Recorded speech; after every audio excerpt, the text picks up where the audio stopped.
Tanggal 3 Maret tahun 1945, Yesus berjalan-jalan perlahan kian kemari di tepian sungai. Hari masih pagi benar, sebab kabut musim dingin yang redup masih bergelayut di antara buluh-buluh di sepanjang tepian sungai. Tidak ada seorang pun, sejauh mata memandang, di kedua tepian Yordan.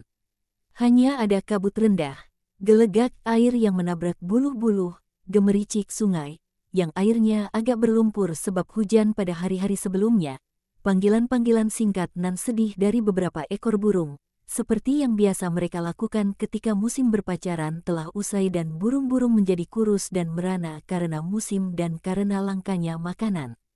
Yesus mendengarkan mereka dan ia kelihan sangat memperhatikan panggilan seekor burung kecil, yang dengan ketepatan sebuah jam memalingkan kepala kecilnya ke arah utara dan mencicit sedih. Lalu memalingkan kepalanya ke arah selatan dan mengulang cicit ingin tahunya yang tanpa jawab. Pada akhirnya si burung kecil tampaknya telah menerima suatu jawaban dari tepian seberang dan dia pun terbang pergi, menyeberangi sungai, dengan suatu pekikan kecil sukacita. Yesus membuat suatu gerakan yang seolah mengatakan, "Bagus," dan melanjutkan berjalan-jalan. "Apakah aku mengganggumu, Guru?" tanya Yohanes, yang telah datang dari padang rumput. "Tidak, apakah yang kau inginkan? Aku ingin memberitahu engkau. Aku pikir ini sekedar sedikit informasi yang mungkin dapat melegakan engkau dan aku datang segera, juga untuk meminta nasihatmu." Aku sedang menyapu ruangan-ruangan besar ketika Yudas Iskariot masuk. Dia berkata kepadaku, "Aku akan membantumu." Aku terkejut sebab dia tidak pernah antusias untuk melakukan hal-hal remeh seperti itu bahkan meski dia disuruh, tapi yang aku katakan adalah, "Oh, terima kasih, aku akan dapat lebih cepat dan kita akan melakukan pekerjaan dengan lebih baik." Dia mulai menyapu dan kami selesai dengan sangat cepat. Dia lalu berkata, "Marilah kita pergi ke hutan." Selalu mereka yang senior yang mengumpulkan kayu. Itu tidak adil. Marilah kita pergi. Aku tidak begitu cakap melakukannya. Tapi jika kau mengajariku, dan kami pun pergi. Dan sementara aku di sana sedang mengikat kayu bakar, dia berkata kepadaku, "Yohanes, aku ingin mengatakan sesuatu kepadamu." "Ya, katakanlah," jawabku. Dan aku pikir itu mungkin sedikit kritikan. Sebaliknya dia berkata, "Kau dan aku adalah yang paling muda. Kita seharusnya lebih bersatu. Kau nyaris takut kepadaku, dan kau memang benar, sebab aku tidak baik. Tapi percayalah kepadaku, aku tidak melakukannya dengan sengaja. Terkadang aku merasa perlu menjadi jahat. Mungkin, sebab aku anak tunggal, aku dimanjakan. Dan aku ingin menjadi baik. Mereka yang senior, aku tahu, tidak terlalu suka kepadaku. Saudara-saudara sepupu Yesus jengkel sebab, ya, aku tidak bersikap baik terhadap mereka dan juga terhadap sepupu mereka. Tapi kau baik dan sabar. Bersikaplah baik terhadapku. Anggaplah aku saudaramu, seorang saudara yang jahat, yang harus kau kasihi bahkan meski dia jahat. Juga guru mengatakan bahwa kita harus bersikap demikian. Apabila kau melihat aku tidak melakukan hal dengan tepat, katakan padaku. Dan lalu jangan biarkan aku selalu sendirian. Apabila aku pergi ke desa, ikutlah bersamaku. Kau akan membantuku untuk tidak melakukan kesalahan. Kemarin aku sangat menderita. Yesus berbicara kepadaku dan aku menatapnya. Dalam kedongkolan hatiku aku tidak melihat diriku sendiri maupun yang lainnya. Kemarin aku melihat dan aku melihat. Mereka sungguh benar mengatakan bahwa Yesus sedang menderita, dan aku merasa bahwa itu juga salahku. Aku tidak lagi ingin menjadi penyebab sengsaranya. Ikutlah denganku. Maukah kau membantuku untuk menjadi lebih baik? Itulah apa yang dikatakannya. Dan, aku akui, hatiku berdegup bagai hati kecil seekor burung pipit yang ditangkap seorang anak. Hati itu berdebar kencang karena sukacita sebab aku akan senang jika dia menjadi baik. Dan aku senang juga demi engkau. Dan hatiku berdebar juga karena takut, sebab aku tidak mau menjadi seperti Yudas. Lalu aku ingat apa yang engkau katakan kepadaku pada hari engkau menerima Yudas, dan aku menjawab, "Iya." Aku akan membantumu, tapi aku harus taat jika aku menerima perintah yang berbeda. Aku pikir, aku sekarang akan memberitahukannya kepada guru, dan jika ia setuju, aku akan pergi bersamanya. Jika ia tidak setuju, aku akan memintanya untuk menyuruhku agar tidak meninggalkan rumah. Dengarkan, Yohanes, aku akan mengizinkanmu pergi. Tapi kau harus berjanji kepadaku bahwa jika kau merasa bahwa ada sesuatu yang menyusahkanmu, kau akan datang dan memberitahuku. Kau telah memberiku sukacita besar, Yohanes. Ini dia Petrus dengan ikannya. Pergilah, Yohanes. Yesus berbicara kepada Petrus. Apakah hasil tangkapannya bagus? Tidak terlalu. Ikan-ikan yang sangat kecil. Tapi itu pun berguna. Yakobus mengomel sebab seekor binatang menggerogoti talinya dan dia kehilangan jaringnya. Aku katakan kepadanya, tidakkah dia berhak juga untuk makan? Kau harus merasa kasihan terhadap binatang malang itu. Tapi Yakobus tidak melihatnya demikian, kata Petrus seraya tertawa. Tepat seperti apa yang aku katakan mengenai salah seorang dari saudaramu. Dan apa yang tak mampu kau lakukan? Apakah engkau membicarakan Yudas? Ya, dan dia menderita karena itu. Niat-niatnya baik tapi kecenderungannya berlawanan. Tapi katakan kepadaku, nelayanku yang berpengalaman, jika aku ingin pergi dengan berperahu dari Yordan dan tiba di Danau Genesaret, apakah yang harus aku lakukan? Apakah aku akan berhasil?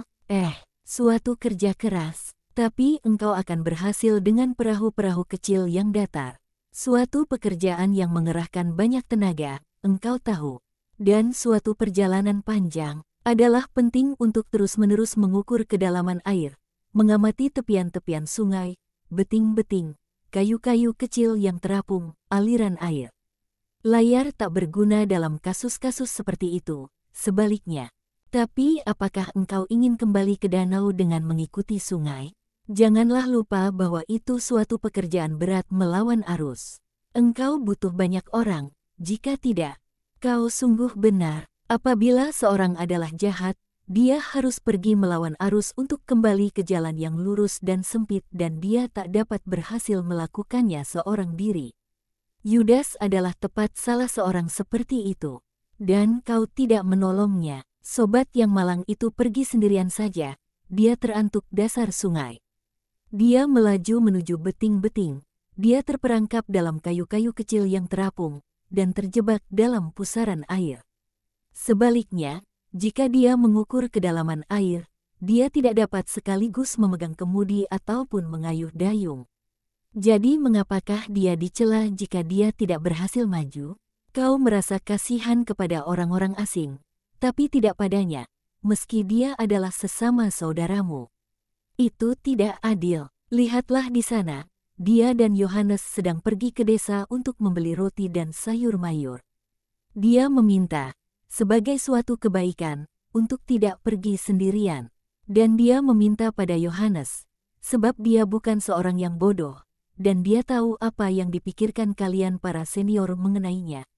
Dan kau menyuruhnya pergi? Andai Yohanes juga menjadi manja, siapa, saudaraku, kenapakah dia harus menjadi manja? Tanya Yakobus yang baru saja tiba dengan jaringnya yang telah didapatkannya kembali di bedeng buluh. Sebab Yudas bersamanya, sejak kapan? Sejak hari ini, dan aku mengizinkannya untuk pergi. Baik, jika engkau mengizinkannya, dan aku menasehatkan kalian semua untuk melakukan yang sama. Dia terlalu banyak dibiarkan sendirian. Jangan hanya menjadi hakim atasnya. Dia tidak lebih buruk dari banyak yang lain. Tapi dia telah terlalu dimanjakan sejak masa kanak-kanaknya. Ya, pastilah begitu. Andai ayahnya adalah Zebedes dan ibunya Salome, dia tidak akan seperti itu. Orang tuaku baik, tapi mereka tidak lupa bahwa mereka punya hak dan kewajiban atas anak-anak mereka. Apa yang kau katakan itu benar. Aku akan berbicara mengenai itu hari ini. Marilah kita pergi sekarang. Aku lihat bahwa orang banyak sudah bergerak menyeberangi padang-padang rumput. Aku tidak tahu apa yang harus kita lakukan untuk hidup. Tidak ada lagi waktu untuk makan, untuk berdoa, untuk beristirahat, dan orang banyak semakin bertambah banyak. kata Petrus, setengah kagum dan setengah sebal. Apakah kau keberatan? Itu adalah tanda bahwa masih ada orang-orang yang mencari Allah. Ya, Guru, tapi engkau menderita karenanya. Kemarin engkau juga tidak makan dan semalam engkau hanya punya mantolmu untuk menyelimuti tubuhmu.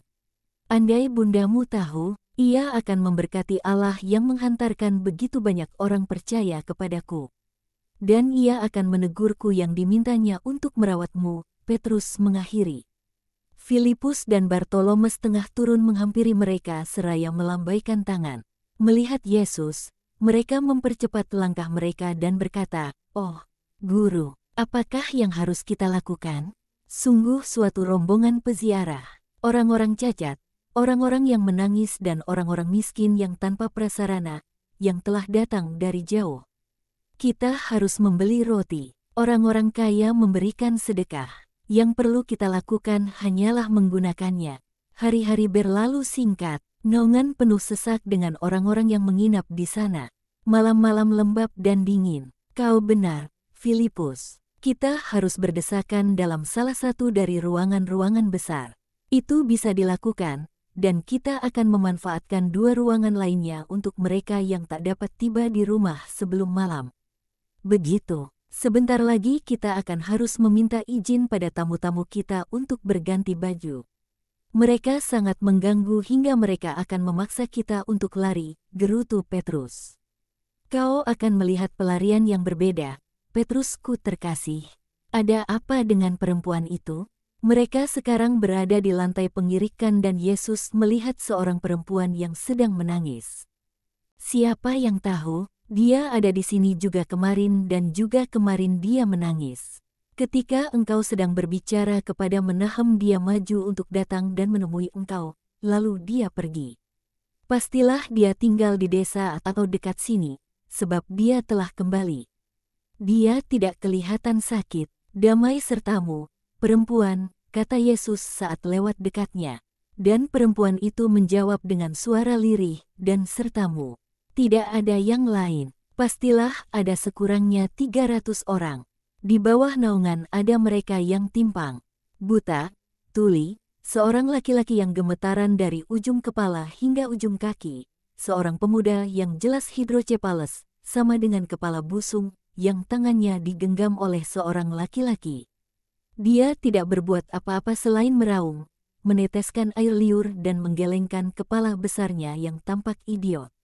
Apakah dia mungkin anak dari perempuan itu? Tanya Yesus. Aku tidak tahu. Simon yang mengurusi para peziarah dan dia mungkin tahu. Mereka memanggil Zelot dan bertanya kepadanya. Tapi laki-laki itu tidak bersama si perempuan. Perempuan itu sendirian saja. Dia tidak berbuat lain selain dari menangis dan berdoa. Beberapa saat yang lalu dia bertanya kepadaku, apakah guru juga menyembuhkan hati orang? Jelas Zelot. Mungkin suaminya tidak setia kepadanya, komentar Petrus. Sementara Yesus pergi menghampiri orang-orang sakit, Bartolomes dan Matius pergi ke sungai bersama banyak peziarah untuk ritus pemurnian. Perempuan itu menangis di pojoknya dan tidak bergerak. Yesus tidak menolak mukjizat bagi siapapun. Sungguh indah penyembuhan anak idiot kepada siapa Yesus menghembuskan intelijensi. Dengan memegang kepalanya yang besar di antara tangan-tangannya yang ramping. Mereka semua berkumpul sekelilingnya. Juga si perempuan berkerudung. Mungkin karena himpunan besar orang, berani datang mendekat dan dia berdiri dekat perempuan yang sedang menangis. Yesus berkata kepada si idiot, "Aku ingin terang intelijensi ada dalam dirimu untuk membuka jalan bagi terang Allah. Dengarkanlah, katakan bersamaku, Yesus, katakan, aku menghendakinya." Pemuda yang terbelakang mentalnya itu, yang sebelumnya hanya dapat mengerang seperti seekor binatang, dengan sulit mengumamkan, Yesus, atau tepatnya, Yesus. Sekali lagi, perintah Yesus sembari masih memegang kepala cacat itu di antara tangan-tangannya dan menatapnya tajam dengan matanya. Yesus, lagi, Yesus, akhirnya kata si idiot yang malang, yang matanya tak lagi tanpa ekspresi dan yang bibirnya sekarang tersenyum dengan cara yang berbeda. Sobat, kata Yesus kepada ayahnya, kau punya iman, putramu sembuh. Tanyailah dia. Nama Yesus adalah mukjizat melawan penyakit dan hawa nafsu. Laki-laki itu menanyai anaknya, "Siapakah aku?" Dan kata si anak, "Ayahku." Laki-laki itu mendekapkan anaknya ke dadanya dan menyatakan, dia dilahirkan seperti itu. "Istriku meninggal saat melahirkan dan dia mengalami gangguan otak dan bicara. Sekarang kalian lihat, ya, aku punya iman. Aku berasal dari Yope. Apakah yang harus aku lakukan bagimu, Guru? Jadilah baik, dan putramu juga, tidak lain, dan mengasihi engkau. Oh, marilah kita pergi dan mengatakannya kepada nenekmu. Dia yang meyakinkanku untuk datang. Semoga dia diberkati." Keduanya pergi dengan bahagia. Satu-satunya tanda dari kemalangan sebelumnya adalah kepala raksasa si anak. Ekspresi dan bicaranya normal, tapi apakah dia disembuhkan oleh kehendakmu atau oleh kuasa namamu? Tanya banyak orang. Oleh kehendak Bapa, yang selalu murah hati kepada putranya. Tapi juga namaku adalah keselamatan. Kalian tahu, Yesus artinya juru selamat.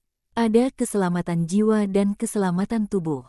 Barang siapa mengucapkan nama Yesus dengan iman yang benar dibebaskan dari penyakit dan dosa. Sebab dalam setiap penyakit rohani ataupun jasmani ada cakar setan yang menciptakan penyakit-penyakit jasmani untuk menggerakkan orang pada pemberontakan dan keputusasaan melalui penderitaan daging. Dan setan menciptakan penyakit-penyakit moral ataupun rohani untuk menghantar jiwa-jiwa pada kebinasaan. Jadi, menurut engkau, Beelzebul tidaklah asing bagi segala penderitaan manusia. Tidak asing. Melalui dia penyakit dan kematian masuk ke dalam dunia, dan kejahatan serta kerusakan juga masuk ke dalam dunia melalui dia. Apabila kalian melihat seorang yang dianiaya kemalangan, kalian dapat yakin bahwa dia menderita karena setan. Apabila kalian melihat orang yang adalah penyebab kemalangan, kalian dapat menyimpulkan bahwa dia adalah alat setan. Tapi penyakit datang dari Allah. Penyakit adalah kekacauan dalam tatanan, sebab Allah menciptakan manusia seutuhnya dan sempurna. Kekacauan yang disebabkan oleh setan dalam tatanan yang diberikan Allah, telah membawa bersamanya penyakit daging dan konsekuensinya, yakni kematian atau warisan kemalangan. Manusia mewarisi dari Adam dan Hawa dosa asal, tapi bukan hanya itu. Dan cemar semakin dan semakin meluas memeluk ketiga cabang manusia. Daging semakin jahat dan sebagai konsekuensinya kelemahan dan penyakit. Moral semakin sombong dan dengan demikian rusak. Dan roh semakin skeptik, sama dengan bimbang, dan dengan demikian semakin musyrik, sama dengan cenderung pada pemujaan berhala. Itulah sebabnya mengapa penting, seperti yang aku lakukan terhadap dia yang terbelakang mentalnya, mengajarkan nama yang membuat setan lari, mengukirkannya pada benak dan hati, menempatkannya pada ego orang sebagai meterai kepemilikan. Tapi apakah engkau memiliki kami? Siapakah engkau, hingga engkau berpikir begitu tinggi mengenai dirimu sendiri? Aku harap aku memilikinya, tapi tidaklah demikian. Andai aku memiliki kalian, kalian pasti akan sudah diselamatkan. Dan itu akan menjadi hakku. Sebab aku adalah juru selamat dan aku seharusnya memiliki orang-orang yang telah diselamatkan. Tapi aku akan menyelamatkan mereka yang memiliki iman kepadaku. Yohanes, aku datang dari Yohanes. Ia mengatakan kepadaku, pergilah kepada ia yang sedang berkhotbah dan membaptis dekat Efraim dan Yeriko. Ia punya kuasa untuk mengampuni dan menetapkan dosa sementara aku hanya dapat mengatakan kepadamu, lakukanlah penitensi guna membuat jiwamu peka dalam mengikuti keselamatan, kata seorang yang baru disembuhkan secara mukjizat dan yang sebelumnya datang dengan tongkat bantu jalan sedangkan sekarang dia bergerak dengan gesit. Tidakkah pembaptis menderita sebab kehilangan para pengikutnya? Tanya seseorang. Dan dia yang telah berbicara sebelumnya menjawab, menderita. Dia mengatakan kepada semua orang, pergilah, pergilah. Aku adalah bintang yang mendahului. Ia adalah bintang yang terbit dan ditetapkan abadi dalam kecemerlangannya. Apabila kalian tidak ingin tertinggal dalam kegelapan, pergilah kepadanya sebelum sumbuku padam. Kaum Farisi tidak mengatakan itu. Mereka penuh kedengkian pahit sebab engkau menarik orang banyak kepadamu. Tahukah engkau? Aku tahu, jawab Yesus singkat. Mereka mulai berdebat mengenai hak-hak dan kesalahan-kesalahan dari perilaku kaum Farisi. Namun Yesus memotongnya dengan mengatakan, janganlah mengkritik begitu tajam hingga tidak ada jawaban yang mungkin. Bartolomeus dan Matius datang bersama mereka yang baru saja dibaptis. Yesus mulai berbicara, damai beserta kalian semua, sebab kalian datang kemari pada pagi hari dan adalah lebih nyaman bagi kalian untuk pulang tengah hari. Aku telah memutuskan untuk berbicara kepada kalian mengenai Allah pada pagi hari. Aku juga berpikir untuk memberikan tumpangan kepada para peziarah yang tak dapat pulang ke rumah mereka sebelum malam. Aku sendiri seorang peziarah dan aku punya barang-barang yang paling dibutuhkan yang diberikan kepadaku oleh seorang sahabat yang sangat mengasihi. Yohanes memiliki bahkan kurang dari apa yang aku miliki. Tetapi orang-orang yang sehat atau tidak sakit parah, pergilah kepada Yohanes, seperti mereka yang timpang, buta, atau tuli, orang-orang yang tidak diambang ajal atau terserang suhu tinggi, seperti mereka datang kepadaku. Mereka pergi kepadanya untuk baptis penitensi. Kalian datang kepadaku juga untuk disembuhkan tubuh kalian. Hukum mengatakan, kasihilah sesamamu manusia seperti dirimu sendiri. Aku pikir dan katakan, bagaimanakah aku menunjukkan kasih kepada sesamaku, jika aku menutup hatiku terhadap kebutuhan mereka, juga terhadap kebutuhan jasmaniah mereka? Dan aku memutuskan, aku akan memberikan kepada mereka apa yang diberikan kepadaku. Dengan mengulurkan tanganku kepada orang-orang kaya, aku akan meminta roti bagi mereka yang miskin, dan dengan merelakan tempat tidurku aku akan menerima di atasnya dia yang letih dan menderita. Kita semua bersaudara, dan kalian tidak memberikan bukti cinta kalian dengan perkataan, melainkan dengan perbuatan. Barang siapa menutup hati terhadap sesamanya, memiliki hati yang seperti hati Kain. Barang siapa tidak memiliki kasih, adalah seorang pemberontak melawan perintah Allah. Kita semua bersaudara, dan meski begitu aku melihat, dan kalian juga melihat, bahwa ada kedengkian dan perseteruan dalam keluarga, di mana darah dan daging yang sama meneguhkan persaudaraan yang ada di antara kita melalui Adam. Saudara melawan saudara, anak melawan orang tua mereka, dan orang tua saling bermusuhan satu sama lain. Akan tetapi, agar jangan selalu menjadi saudara yang jahat, dan di masa mendatang menjadi suami dan istri yang berzinah, adalah perlu untuk belajar sejak dari usia muda untuk menghormati keluarga, yang adalah organisasi terkecil dan terbesar di dunia, yang terkecil dibandingkan dengan organisasi sebuah kota, sebuah wilayah, sebuah negara, sebuah benua. Tapi yang terbesar sebab adalah yang tertua, sebab ditetapkan oleh Allah, ketika konsep mengenai tanah air, mengenai negara masih belum ada, tapi inti keluarga sudah hidup dan aktif, sumber dari suku dan bangsa-bangsa. Suatu kerajaan kecil di mana laki-laki adalah raja, perempuan adalah ratu dan anak-anak adalah rakyatnya. Dapatkah suatu kerajaan bertahan jika terbagi-bagi dan ada permusuhan di antara para penghuninya? Tidak, dan sungguh sebuah keluarga tidak akan bertahan jika tidak ada ketaatan, hormat, tatanan, kehendak baik, perbuatan dan kasih. Hormatilah ayahmu dan ibumu, demikian dikatakan dalam Dekalog, sama dengan 10 perintah Allah. Bagaimanakah mereka seharusnya dihormati? Mengapakah mereka patut dihormati? Mereka dihormati melalui ketaatan yang sungguh, melalui kasih yang benar, melalui hormat penuh kasih, melalui takut sebab hormat, yang tidak menghapuskan percaya diri, tetapi sekaligus tidak membuat kita memperlakukan orang tua kita seolah kita adalah para pelayan dan orang bawahan. Mereka patut dihormati sebab sesudah Allah, seorang ayah dan ibu adalah penyelenggara hidup dan segala kebutuhan material hidup. Mereka adalah guru-guru pertama dan sahabat-sahabat pertama dari anak yang dilahirkan ke dunia. Kita katakan, semoga Allah memberkatimu, atau terima kasih, ketika seseorang mengambilkan bagi kita sesuatu yang telah kita jatuhkan atau memberi kita seketul roti.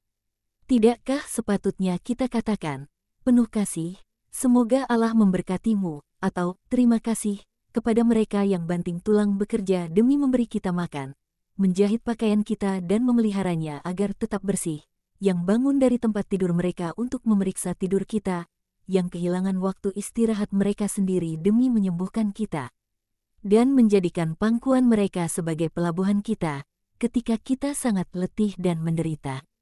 Mereka adalah guru kita. Seorang guru disegani dan dihormati. Tapi seorang guru menerima kita ketika kita sudah tahu apa yang paling dibutuhkan untuk menopang dan memberi makan diri kita sendiri dan mengatakan hal-hal yang perlu. Dan guru meninggalkan kita ketika kita masih perlu diajari mengenai pelajaran yang paling sulit dalam hidup, yakni untuk hidup. Adalah ayah dan ibu kita yang mempersiapkan kita pertama-tama untuk sekolah dan lalu untuk hidup. Mereka adalah sahabat-sahabat kita, tapi sahabat manakah yang dapat lebih bersahabat dari seorang ayah? Dan siapakah yang dapat lebih bersahabat dari seorang ibu? Dapatkah kalian merasa takut terhadap mereka?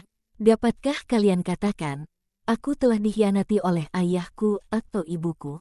Dan kendati demikian ada pemuda bodoh atau bahkan gadis yang terlebih bodoh, yang berteman dengan orang-orang asing dan menutup hati terhadap ayah dan ibunya, dan dia merusakkan pikiran dan hatinya dengan pertemanan-pertemanan yang tidak bijak jika bukan pertemanan yang salah.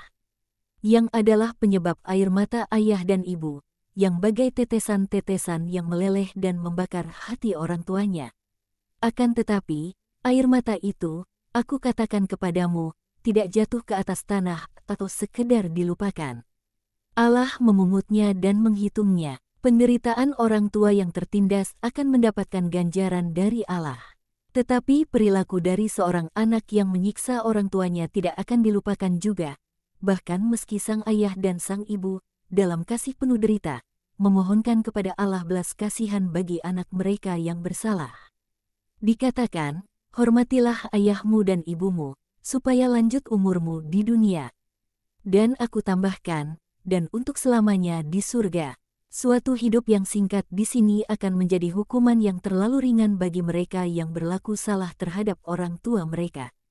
Hidup yang akan datang bukan dongeng belaka, dan dalam hidup yang akan datang di sana akan ada ganjaran atau hukuman seturut bagaimana kita hidup. Barang siapa berlaku salah terhadap orang tuanya, menghina Allah, sebab ia memerintahkan kita untuk mengasihi orang tua kita. Dan barang siapa yang tidak mengasihi orang tuanya, berbuat dosa. Dengan demikian, bukan sekedar hidup jasmaniahnya, melainkan dia kehilangan hidup yang sesungguhnya seperti yang telah aku katakan kepada kalian, dan menuju kematiannya, tidak, dia sudah mati. Sebab jiwanya jauh dari rahmat Allah, dia sudah menjadi seorang penjahat sebab dia menghina kasih yang paling suci sesudah kasih kepada Allah. Dia memiliki dalam dirinya kuman perzinahan di masa mendatang, sebab dari seorang anak yang jahat dia akan menjadi seorang suami yang tidak setia. Dia sudah memiliki dorongan kerusakan sosial, sebab dari seorang anak yang jahat berasal pencuri masa mendatang, pembunuh ganas yang keji, lintah darat berdarah dingin, penganut hedonisme, sama dengan paham yang mencari kesenangan semata, yang sinis. Pengkhianat yang menjijikkan bagi tanah airnya, bagi teman-temannya, bagi anak-anaknya, bagi istrinya, bagi semua orang. Dapatkah kalian menjunjung tinggi dan mengandalkan seorang yang punya hati untuk mengkhianati kasih seorang ibu dan memperolok rambut uban ayahnya? Tapi dengarkanlah lebih lanjut, kewajiban anak sebanding dengan kewajiban serupa bagi orang tua. Terkutuklah anak yang bersalah, tapi terkutuklah juga orang tua yang bersalah. Jangan menyebabkan anak-anakmu mencelamu dan meniru perbuatan salahmu. Buatlah mereka mengasihimu oleh sebab kasih yang kau berikan kepada mereka dengan keadilan dan belas kasih. Allah adalah kerahiman. Biarkan para orang tua, yang nomor 2 hanya sesudah Allah, menjadi berbelas kasih. Jadilah teladan dan penghiburan bagi anak-anakmu. Jadilah damai dan pembimbing mereka. Jadilah kasih utama bagi anak-anakmu. Seorang ibu selalu merupakan gambaran utama dari mempelai yang ingin kita miliki. Seorang ayah bagi anak-anak perempuannya merupakan gambaran dari suami yang mereka impikan. Berperilakulah begitu rupa sehingga anak-anakmu laki-laki dan perempuan dapat dengan bijak memilih istri dan suami mereka, dengan berpikir mengenai ayah dan ibu mereka dan mencari dalam diri pasangan mereka keutamaan-keutamaan tulus dari orang tua mereka. Jika aku harus berbicara hingga aku menuntaskan keseluruhan masalah ini sepenuhnya, maka sehari semalam penuh tidak akan cukup. Maka, demi kebaikan kalian, aku akan membatasi khotbahku. Kiranya Roh Abadi memberitahukan kepada kalian sisanya. Aku menaburkan benih dan berlalu. Tapi dalam diri orang-orang baik, benih akan berakar dan menghasilkan buah. Pergilah, damai sertamu, mereka yang harus pulang, pergi dengan segera. Mereka yang tinggal, masuk ke dalam ruangan besar ketiga dan menyantap roti mereka atau roti yang diberikan kepada mereka oleh para murid dalam nama Tuhan. Papan-papan dan jerami-jerami telah ditempatkan di atas rangka-rangka pedesaan supaya para peziarah dapat tidur di sana. Si perempuan berkerudung pergi dengan langkah-langkah cepat, perempuan lainnya yang menangis sebelumnya dan menangis sepanjang waktu sementara Yesus berbicara, hilir mudik, ragu akan apa yang harus dilakukan. Lalu dia membulatkan tekad dan pergi. Yesus masuk ke dalam dapur untuk menyantap makanannya. Tetapi baru saja ia mulai makan ketika mereka mengetuk pintu. Andreas, yang paling dekat pintu, bangkit dan keluar menuju halaman. Ia berbicara dan lalu kembali masuk. Guru, perempuan yang tadi menangis itu menginginkan engkau. Dia mengatakan bahwa dia harus pergi dan dia harus berbicara kepadamu. Jika kita terus seperti ini, kapan dan bagaimana guru akan dapat makan? Seru Petrus. Seharusnya kau katakan kepadanya untuk datang nanti, kata Filipus. Tenanglah, aku akan makan nanti. Kalian lanjutkan makan. Yesus pergi keluar. Perempuan itu ada di luar sana. Guru, sepatah kata, engkau katakan, oh, marilah ke belakang rumah. Sangat menyakitkan untuk menceritakan penderitaanku. Yesus menyenangkan hatinya tanpa mengatakan apapun. Hanya ketika ia berada di belakang rumah ia bertanya, apakah yang kau kehendaki dariku? Guru, aku mendengarkan engkau sebelumnya, ketika engkau berbicara di antara kami, dan lalu aku mendengarkan engkau ketika engkau berkhotbah. Sepertinya engkau berbicara khusus untukku. Engkau katakan bahwa dalam setiap penyakit jasmani ataupun moral ada setan. Aku punya seorang putra yang hatinya sakit. Aku berharap dia mendengarkanmu ketika engkau berbicara mengenai orang tua. Dia adalah siksaan bagiku. Pergaulan buruk telah membuatnya salah jalan dan dia tepat seperti yang engkau katakan, seorang pencuri, di rumah untuk sementara ini. Tapi, dia suka bertengkar, suka memaksakan kehendak, dia muda. Dia merusak dirinya sendiri melalui berahi dan pesta pora. Suamiku ingin mengusirnya, Aku adalah ibunya dan aku akan mati sebab patah hati. Lihatlah betapa dadaku berdegup kencang. Itu adalah hatiku yang remuk sebab derita ini. Aku telah ingin berbicara kepadamu sejak dari kemarin sebab aku berharap padamu, Allahku, tapi aku tidak berani berbicara. Adalah sangat menyakitkan bagi seorang ibu bila harus mengatakan, aku punya seorang anak yang kejam. Perempuan itu menangis, membungkuk dan berduka di hadapan Yesus. Janganlah menangis lagi, dia akan disembuhkan dari sakitnya. Ya, tentu, jika dia mendengarkanmu, tapi dia tidak mau mendengarkanmu. Oh, dia tidak akan pernah disembuhkan. Apakah kau memiliki iman kepadaku demi dia? Apakah kau ingin menggantikannya? Mengapakah bertanya kepadaku? Aku sudah datang dari Perea tinggi demi memohon kepadamu atas namanya. Jadi, pulanglah. Ketika kau tiba di rumahmu, putramu akan datang menemuimu dan akan bertobat. Tapi bagaimana? Apakah kau pikir Allah tidak dapat melakukan apa yang aku minta? Putramu di sana, aku di sini, tapi Allah ada di mana-mana. Aku katakan kepada Allah, Bapa, berbelas kasihanlah terhadap ibu ini. Dan seruan kepada Allah ini akan menggelegar bagai halilintar dalam hati putramu. Pergilah, perempuan, suatu hari aku akan melintasi desa-desa di wilayahmu dan kau, seorang ibu yang bangga akan putranya, akan datang bersamanya untuk menemuiku. Dan ketika dia menangis di atas pangkuanmu, memohon pengampunanmu dan menceritakan kepadamu tentang pergulatan misterius dari mana dia muncul dengan suatu jiwa yang baru dan akan menanyakan kepadamu bagaimana itu terjadi, katakan kepadanya, adalah melalui Yesus engkau telah kembali ke hidup yang jujur. Berbicaralah kepadanya mengenai aku. Jika kau sudah datang kepadaku, itu berarti bahwa kau tahu. Biarlah dia tahu dan buatlah dia berpikir mengenai aku agar dia memiliki kekuatan keselamatan. Selamat tinggal, damai bagi ibu yang memiliki iman, bagi anak yang kembali, bagi ayah yang bahagia, bagi keluarga yang bersatu kembali. Pergilah, perempuan itu pergi menuju desa dan semuanya pun berakhir.